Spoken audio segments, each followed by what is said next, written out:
With an ongoing federal lawsuit, the Rochester region and surrounding parts across the state are still prohibited from opening recreational cannabis dispensaries. Back in November, the state's Cannabis Control Board approved 36 cord or card licenses statewide to allow eligible businesses to start selling marijuana on the market legally. But for many applicants, including here locally, their applications are still on hold. Natalie Kutchko has been following this story and spoke with local business owners today. Natalie? Adam, good evening. The card program was designed for potential sellers in New York State who carry a previous cannabis conviction.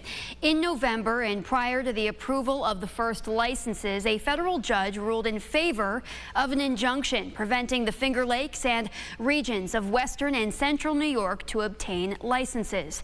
Business owners we've been in touch with over the last several months are now working to move forward.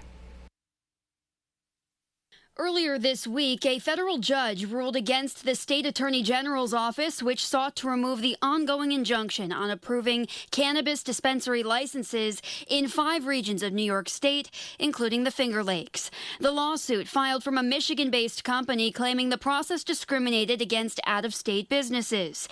In the last few months of waiting, Brittany and Jason Tintalo, owners of Flower City Hydroponics in Fairport, created the New York State Card Coalition, a growing nonprofit for those also on standby. We just found ourselves trying to navigate a very volatile market with regulation. So many things are changing.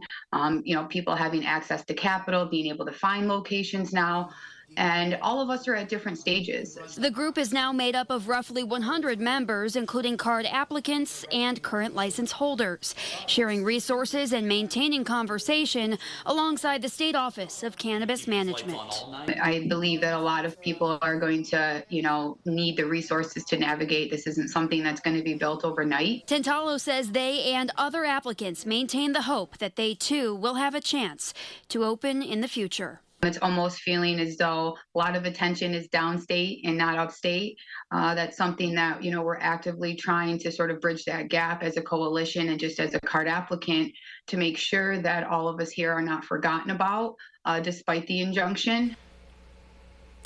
We've reached out to the State Office of Cannabis Management on this a few times. They're withholding any comment as the litigation is still pending.